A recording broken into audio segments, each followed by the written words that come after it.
Here we have Benjamin Lorenz, who is the Principal of Telco and Media and Industry Solutions at MongoDB here. And we're all going to be hearing about AI-powered personalization approaches to drive next-generation media channels. So here you go, Benjamin. Take it away. All right. Thank you so much for the intro. Let's dive right into it. And I want to start my talk with a quick poll. Who of you is reading and informing him or herself from just one single news source? Hands up. Okay, I was thinking about that. Who is using at least 3 sources? Okay, a few. And who is using way more, like 5 or even more? Okay, that is what I was anticipating, and I will come back to that. Interesting poll. So yeah, I'm Benjamin, and I want to drive you through a project regarding AI-based personalization, starting with the publisher's dilemma, what we want to solve with this demo and with this project, and building something together, a news portal, looking at the tech ecosystem that we need to build it, looking at the data foundation, what entities we need for it. And then we want to drive AI-based use cases. So really seeing AI in action for 3 use cases: intelligent content retrieval, so everything around personalization, then backend automation to have the editors doing their work, and then going into search generative experiences to then finally wrap up. And I want to start the talk with a quote from the Global News Director at AFP, Phil Chetwynd, and he says, "We are seeing turbulence amongst our client base over unstable advertising revenues and concern about referral traffic from social media." So what is he actually referring to? And I have a chart here that visualizes this. When you look at the referrals that come from X, or in this case, the blue line from Facebook to news websites, there's a sharp decline by 48% just in the last year, which is a big hit for publishers. They are highly dependent on traffic that is coming from those social network websites or from Google or from other referrers. And so they need to definitely address this. Question is, where is this decline in referrals coming from? First and foremost, Facebook and X, they are deprioritizing news content in favor of content from individual creators and from non-news content. And then when I look at my own kids, I have 2 boys grown up, and I watch my newspaper online or even the paper printed, they laugh at me and say, "Hey Dad, what are you doing?" And I say, "Yeah, well, I'm reading the news." And they say, "Okay, we are using TikTok for this," or "We are using our Telegram channel for this." They are not used anymore to go to a classic news website. They don't want to, because it's not just about the channel, it's also about the format. They would watch video-based news, also something that publishers are not often prepped to do. And last not least, there's a lot of skepticism in traditional media in these days, keyword fake news, and there's just a whole bunch of different news sources that you could read from, so there is a good level of content saturation. Back to the poll from the beginning, also you in the audience, you don't want to be dependent on one news source, but you are educated and you look at a lot of different sources to form your own opinion. So what to do? And there was a survey conducted by the Reuters Institute for the Study of Journalism in Oxford, just beginning of the year. They were asking 340 media leaders from more than 50 countries about, okay, what are their plans to deal with the loss of referrals? And you see the vast majority of them, 77%, they would put on number 1, investing in more direct channels to get into a more intimate relationship with their users and customers. Way more important than cutting costs or increasing marketing spend. And this drives the main themes for publishers that we see worldwide.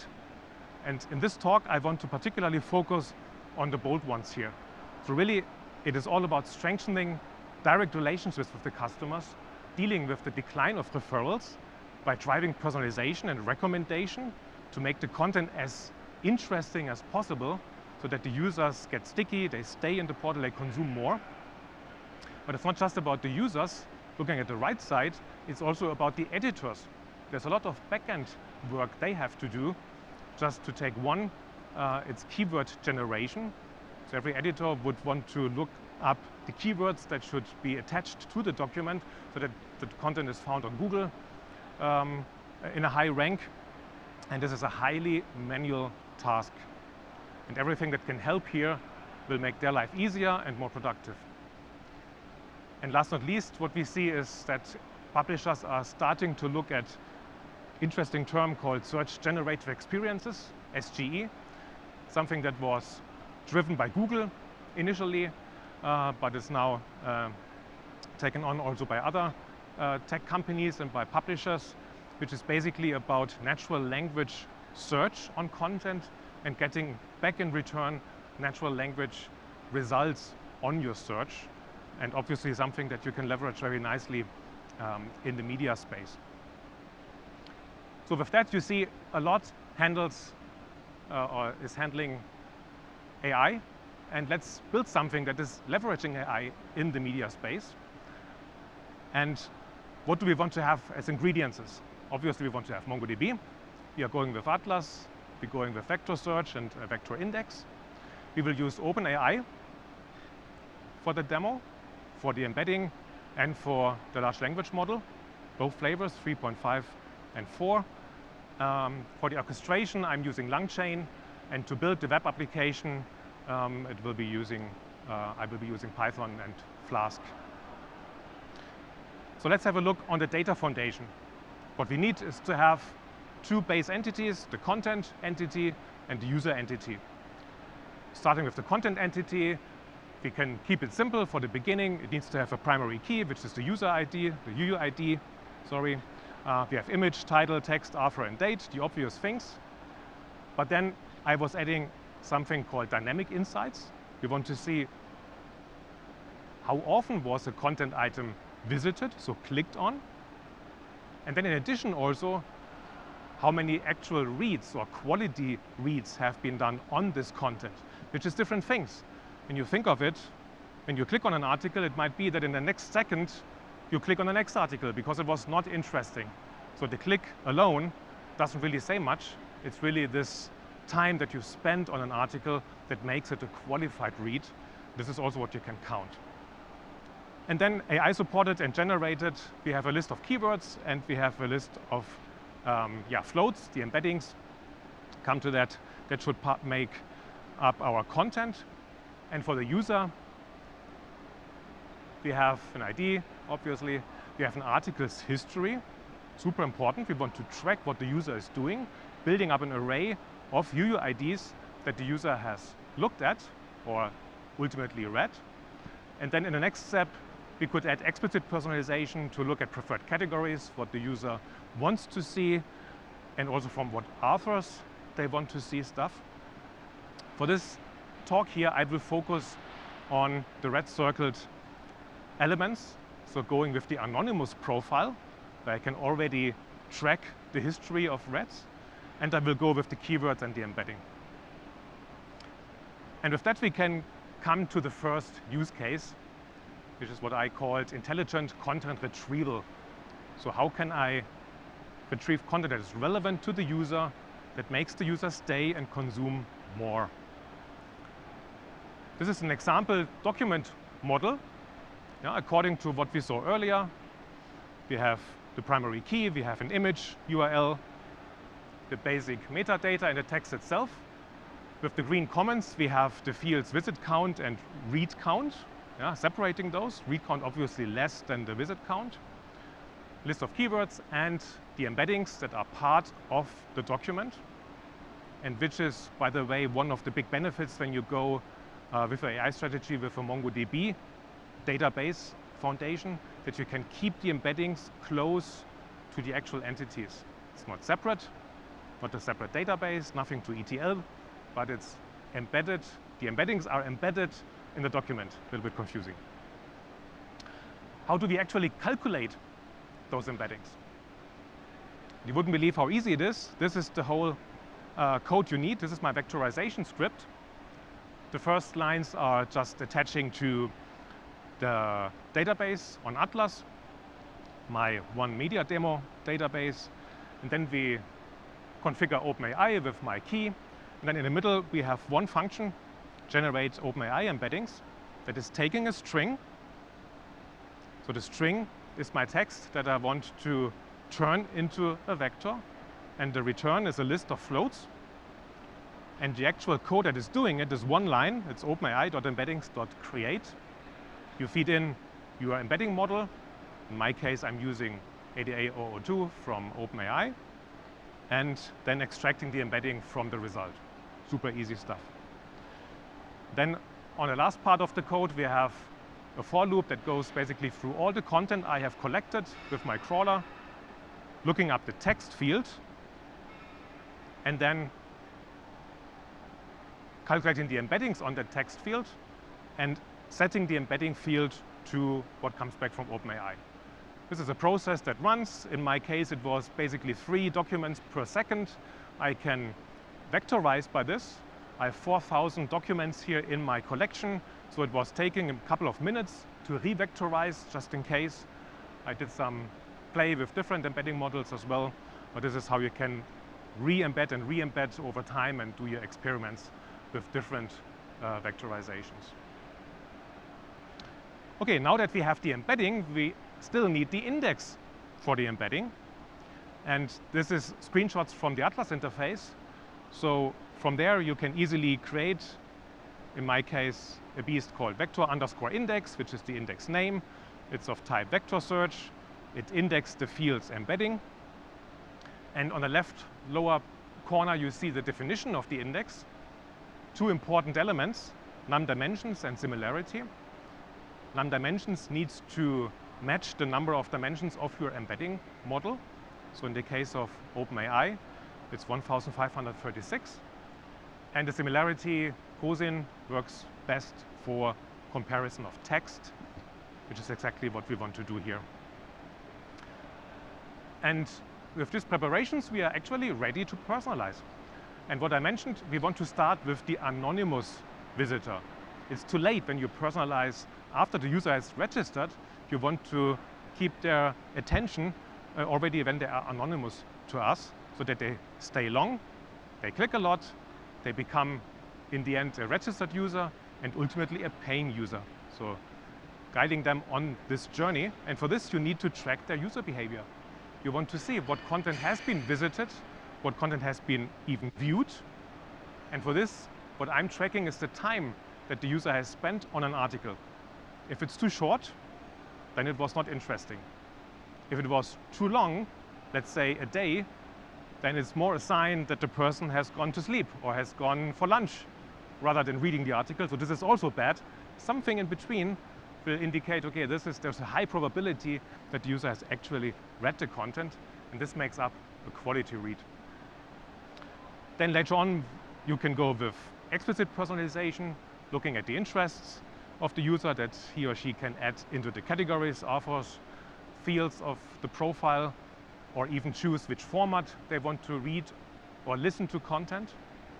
And then the basic idea is just use the data extensively in lots of places where it makes sense, like individualizing the homepage with the content overview, having suggestions for content on the article's detail page, building out individualized newsletters or news alerts, or just playing with ads and having the best ads shown to people where it's most relevant to them. This brings us to the next code fragment here, how we can now leverage Atlas vector search for doing recommendations, to do personalization. And what I'm using here is the orchestration framework LangChain, as mentioned before. They have a dedicated module for MongoDB. It's called MongoDB Atlas Vector Search. And with that, you can, in just one line of code, vector search.similarity search, do the actual KNN comparison of your input with the vectorized documents in your database. So I'm calculating based on an input text of type string, and I get in return a list of Mongo documents, a list of dictionaries in the Python language. When you think, okay, what is the history input? History is what I use to avoid circular referrals. So you can blacklist content that should not be recommended because I know it has been visited before, so that you are not getting into circles. Easy trick. And then you see with the green lines on the top, 3 areas where you can use this code. The same code works for the form-based search. I'm looking up something, then I will vectorize this input and feed it into this function, or just feed the text into the function. For content suggestions on the home page, the input text will be the article body that I'm at the moment looking at. And when I want to personalize the home page, I can again use the same function. Just in this case, what I will use is the concatenated subject lines of those articles that I have read before as a user. And this will be my input string and will be fed to find similar articles. That was a lot of theory. Let's switch to the first part of the live demo, where I can show you how this actually works in action.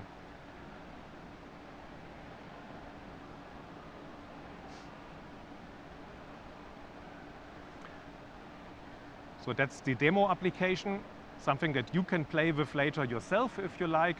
The URL is ist.media. I'm in the industry solutions team. Easy to remember, ist.media. And this is now the overview page where we see at the moment random content. There's no history yet. I'm a fresh user that comes to the portal for the first time. So there's just random stuff that is displayed.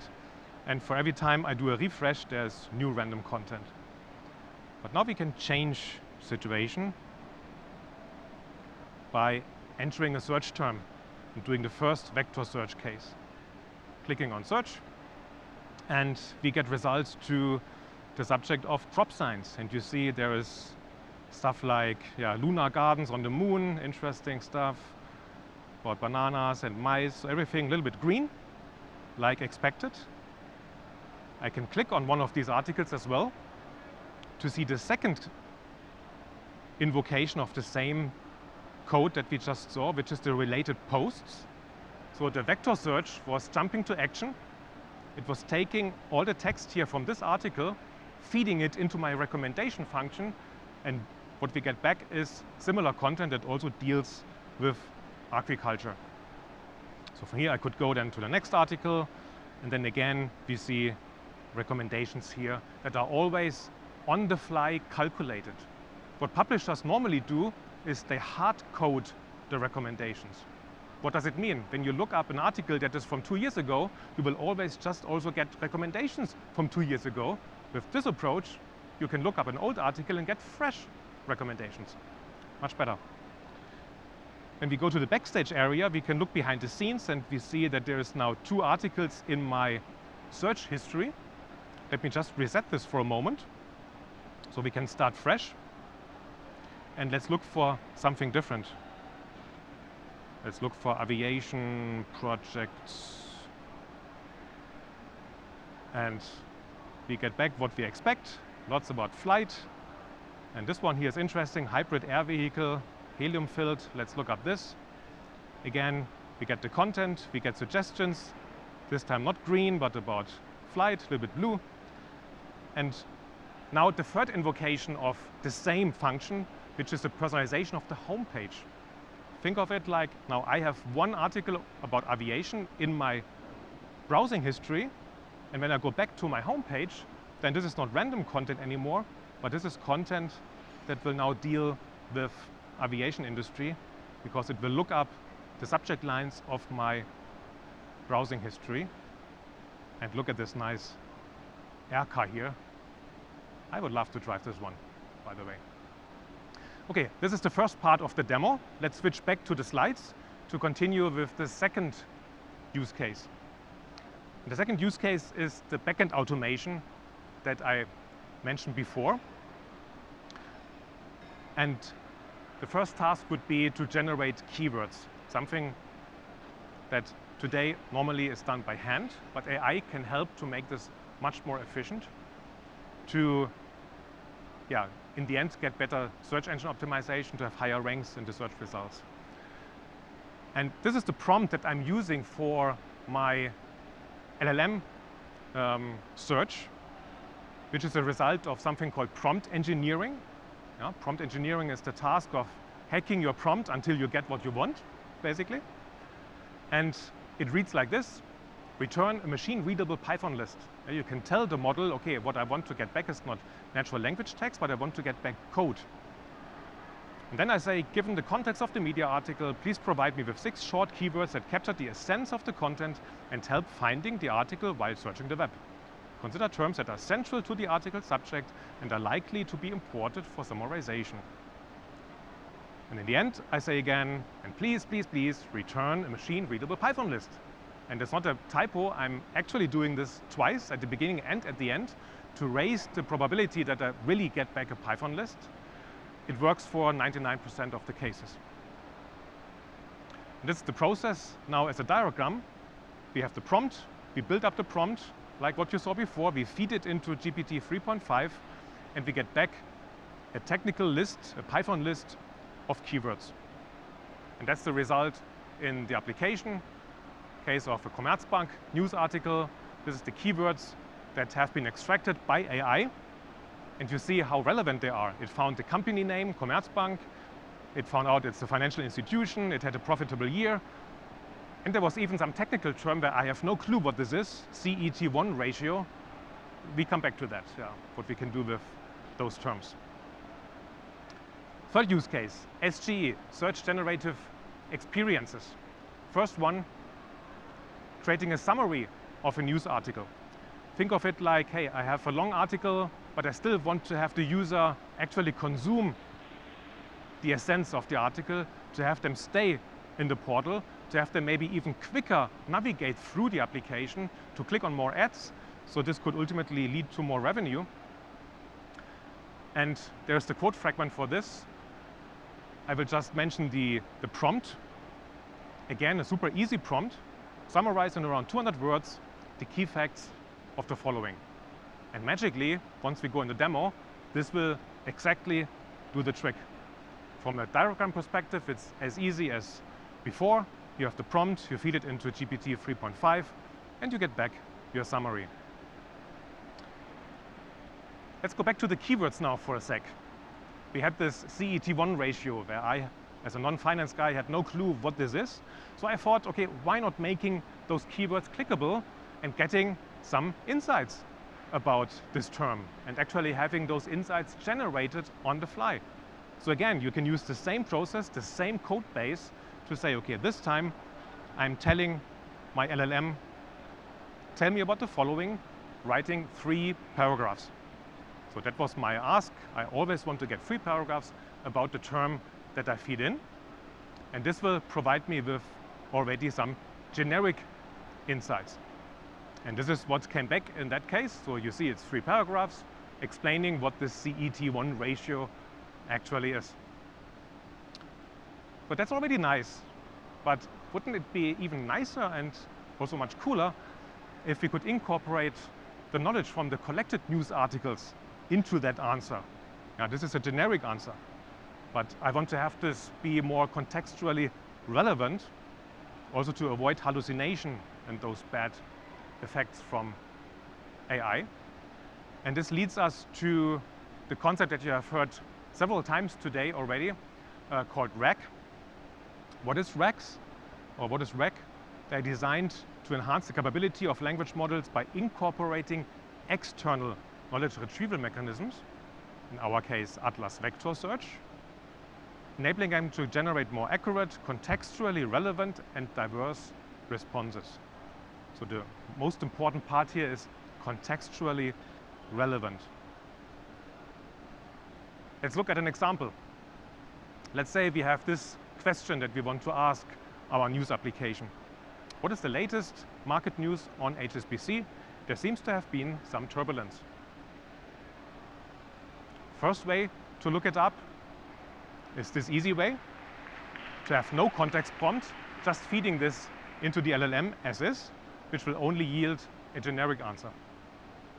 This is now the way how you can go with RAG, where you take the question that I feed in, I'm vectorizing this question with the embedding model that I use, in my case 88002 from OpenAI, and then I feed those vectors into a vector search of MongoDB. This will return, in my example, 4 documents every time, the 4 most relevant documents for that question that I fed in, and the content of those documents will be fed together with the prompt, building up a context prompt, and this is the input for my LLM, and this allows the LLM to provide me with a specific and well-informed answer. And to see the difference, let's have a look on 2 screenshots. This is the result that comes back from GPT-4 when you just feed it without context. It will tell you some stupid stuff like, okay, yeah, the stock price will fluctuate, it will go up or down, it has no clue what it will do or has done, and it is speculating on factors of the turbulences. It could be economic conditions or regulatory changes, but actually it has no clue because it just doesn't know what happened recently. With context, the situation completely changes. Now we have context, we have input that the model can use to generate a well-informed answer about a tax profit from 2023, the 3 billion write-down, and some more content you see here, which is all based from a result that came back out of a vector search. And the most cool thing is how easy you can build this experience. This is everything you need to write. It's 10 lines of code, a function that I called calculate using RAG. It takes the question as input, and it has a prompt that says, answer the question based only on the following context. And this is important. Yeah? I really force the model to not go into the knowledge base from the model itself, but I force it to just look at the context, which is the documents from the vector search that are provided by MongoDB. And then what I do is I chain a line of activity where I feed in the context, the question, the prompt, the model, and some nice output parser to make it look interesting. And then the most funny line of code that I like most is answer equals chain.invoke question. Yeah, that's how easy you do RAG with MongoDB. And with that, let's see how this works in action, and let's jump to the live demo for a second time. And let's use the search form here to give us some other context of news. Let's say we heard some rumors about automotive projects of Apple, so I'm just looking up Apple in automotive. And we get back some articles about the Apple Car and about Apple CarPlay and some other strategic knowledge, pieces of knowledge. But here, let me go to the first article where I read that Apple has actually canceled Project Titan, which was their electric vehicle project. So let me go into this article. And by the way, I think it's a shame that they stopped that project. I would have bought this car. This is really looking amazing. And what we can see here now is what I just discussed before, keyword extraction. So we can look here. This is the keywords that the AI found for this article. So it found again the company name, Apple. It found the project, Titan, that it's about electric vehicles, and a few more. And what we see is the summary link here. So at the moment we have an article which is that long. And I can click on the create summary link. And now on the fly we are asking GPT 3.5 to create a 200-word summary, and here it is. Go back. And what is left is to look at the insights. And let's look up the Project Titan. I click on this. Again, we are activating OpenAI. And this is the result, where it tells me in a few paragraphs about what this is. And the most interesting part is the beginning, where it says, maybe I can make this even larger for you. It says Project Titan is a highly secretive project, which is obviously not true because it was a highly secretive project, but the LLM has no clue that this project was recently cancelled. So it's not a context-based answer, but it's a generic answer based on old knowledge. So let's bring RAG into the equation. This is what you can do here in this Ask Question search bar, where I could now ask, tell me about Project Titan. And now the LLM jumps to action, and MongoDB jumps to action, looks up the articles that we have just seen, and it will tell me, okay, it was Apple's ambitious venture. It will explain to me that it exceeded 10 billion in research cost, and that actually the workforce was shifted more to the direction of AI. So some context in addition. And so you get a well-informed, much better answer. And this goes even beyond this. You could ask questions to the news application like this. How much investment went into Project Titan until it got cancelled, and calculate the number of years it was ongoing. Use the provided dates in the document. And the result that comes back is, again, what we know is 10 billion. And then it will elaborate on the start and end date that it knows from the context. End date is February 2024. It has no start date, but it is then looking up, okay, what is the common knowledge and what is the rumors it knows about that it might have started 2014 and 15, so that in the end it can tell me, yeah, it was probably ongoing for around 10 years. That's what I get back here from my news application as a generated answer. And with that, let's switch back to the slides and wrap up what could be next steps, how to enhance this application and this demo. So some stuff that I want to look up is first, look at persistent user profiles. What we have seen in this demo is just profiles that are on the fly, anonymous profiles. To add transparency to the insights, so to also show, okay, what were the sources for the context. So what was the results of the vector search that was driving RAG? Could be interesting. Then to establish an ongoing data feed. This is static data that are collected from Feb to April. And ultimately, obviously something that you read also in the material for this talk. Apologize, I didn't talk too much about multimedia content. My fault, but that's something that will be the next stage, that I also want to incorporate podcasts or images and really do more magic things also on that side to make it even more relevant for publishers.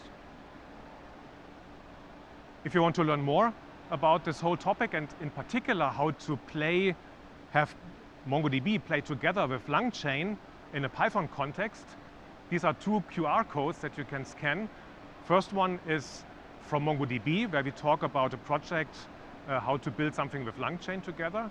And the second link is the documentation on the LangChain side, talking about MongoDB and how they support MongoDB.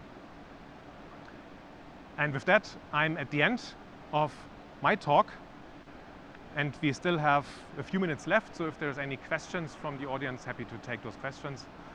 Thank you for your time.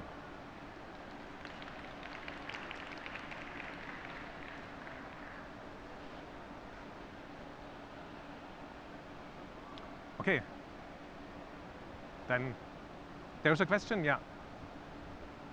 I was supposed to have, maybe you can come to the mic.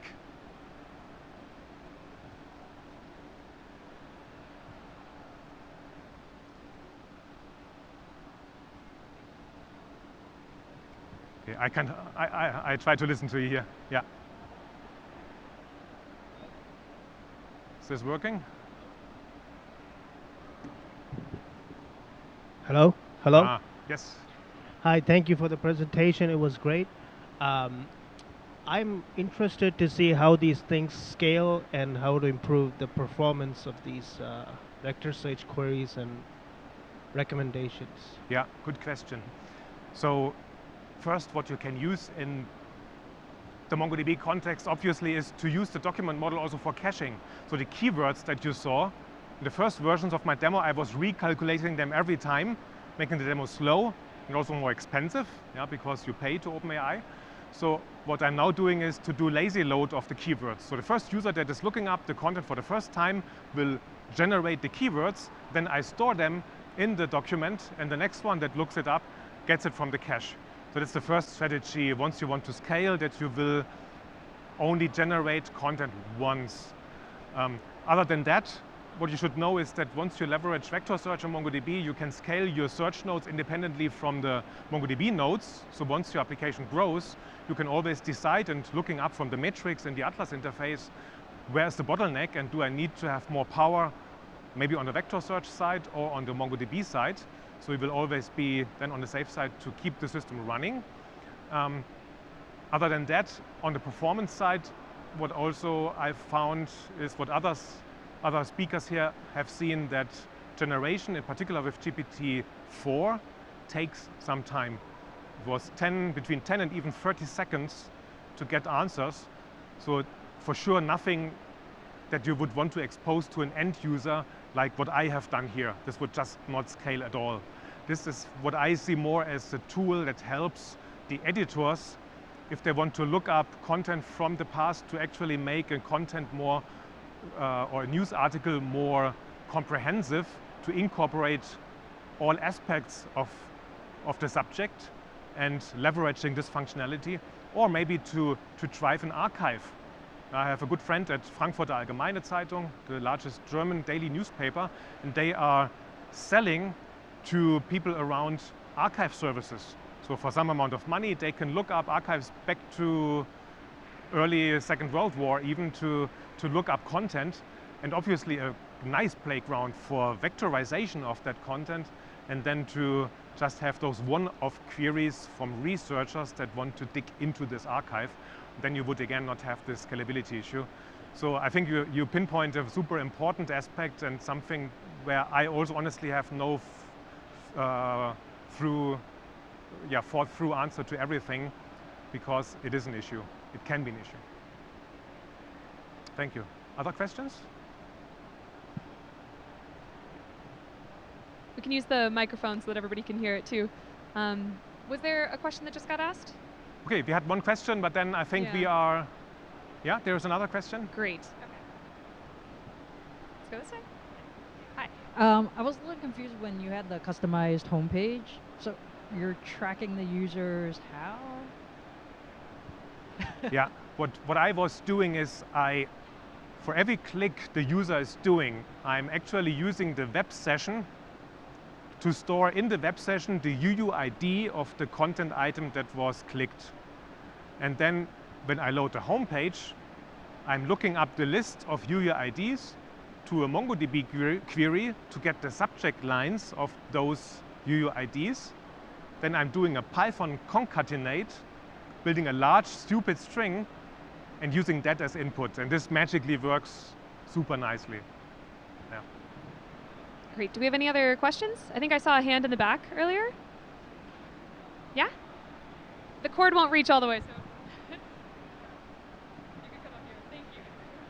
Yeah. So building off of her question, you said you were tracking the time users were spending per article. I didn't fully understand the explanation of how. Yeah, I didn't explain actually how I'm tracking it, so good question as well.